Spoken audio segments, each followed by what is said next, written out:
সবাইকে জানাই শুভ সন্ধ্যা। আজ হলো 5th এপ্রিল, অন্নপূর্ণা পুজো। আর আজকে আমার রয়েছে 3খানা নেমন্তন্ন, তাই অফিস থেকে ফিরে ঝটপট রেডি হয়ে নিয়েছি। রেডি হয়ে আমরা সবার প্রথমে চলে গেছিলাম মন্দিরে একটু পুজো দিতে। আজ আমি একটা পিঙ্ক কালারের চিকেনের কুর্তি পরে নিয়েছি।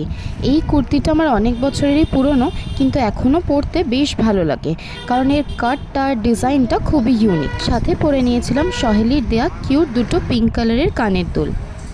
আমরা চলে এসেছিলাম ইচ্ছাপুর্ণী মায়ের মন্দিরে। এই মন্দিরটা আমার বাড়ির খুবই কাছে। আজকে যেহেতু স্যাটারডে আর তার ওপর চলছে নবরাত্রি, তাই জন্য মন্দিরে আজ খুবই ভিড় হয়েছিল।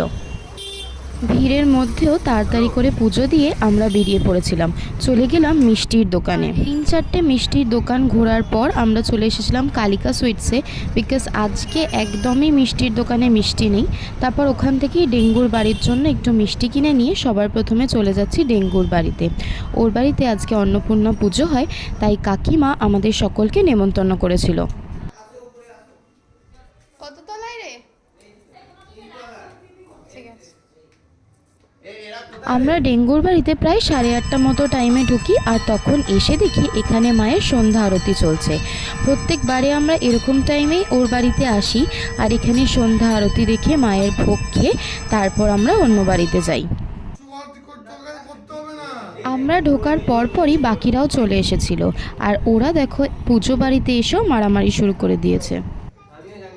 দেন এখানে কিছুক্ষণ বসে বাকিদের সাথে আড্ডা গল্প করে কিছুক্ষণ বাদে আমরা বেরিয়ে যাই। আর এই দেখো, এই কুর্তিটা পরে আমার ফুল লুকটা। আমার এই চিকেনের কুর্তিটা ছিল আমব্রেলা কাটিংয়ের মধ্যে, আর এটার কালারটা এত সুন্দর, আমার এই কুর্তিটা পরতে খুবই ভালো লাগে। ডেঙ্গুর বাড়িতে ঠাকুর দর্শন করে ভোগ খেয়ে এবার চলে এসেছিলাম রীতা জেঠিমার বাড়িতে। রীতা জেঠিমা হলো আমাদেরই ক্লাবের একজন সদস্য।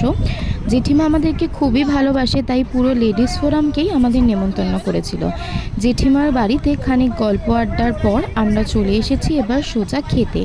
জেঠিমার বাড়িতেও ছিল প্রচুর আইটেম, কিন্তু সত্যি কথা বলতে এদিন যেহেতু 3টে পরপর নেমন্তন্ন থাকে, কোথায় কি খাবার খাবো পেটে জায়গাই থাকে না। কিন্তু না খেলেও জেঠিমা খুব রাগ করে, তাই অল্প করে পোলাও, লুচি, ছোলার ডাল, পনির এইসব খেয়ে আমরা এবার চলে যাচ্ছি কৃষ্ণা জেঠিমার বাড়িতে। গলির শুরুতেই রীতা জেঠিমার বাড়ি, আর কিছু দূর হেঁটেই কৃষ্ণা জেঠিমার বাড়ি। ওই 2-3 মিনিটস ওয়াকিং ডিস্টেন্স, তাই বেশিক্ষণ সময় লাগেনি আমার কৃষ্ণা জেঠিমার বাড়িতে আসতে। এখানে এসেই শুরু করলাম কোল্ড ড্রিঙ্কস দিয়ে। আসলে দুটো বাড়িতে খেয়ে পেটের অবস্থা খুবই খারাপ ছিল। আবার কৃষ্ণা জেঠিমাও বলে দিয়েছিল, যে বাড়িতে খেয়ে এসেছো এখানেও কিন্তু কিছু মুখে দিতে হবে। তাই সবার প্রথমে শুরু করলাম কোল্ড ড্রিঙ্কস দিয়ে। আর এই দেখো জেঠিমার বাড়ির ঠাকুর, দেখে মনটা ভরে গেল, তাই না? এরপর কৃষ্ণা জেঠিমার বাড়িতে তো প্রচুর আইটেম করেছিল, কিন্তু ওখান থেকে দই বড়া, জিলিপি আর আইসক্রিম খেয়ে আজকের দিনটাকে শেষ করলাম। এই ছিল রীতা জেঠিমা আর কৃষ্ণা জেঠিমার বাড়ির মায়ের অপরূপ মূর্তি।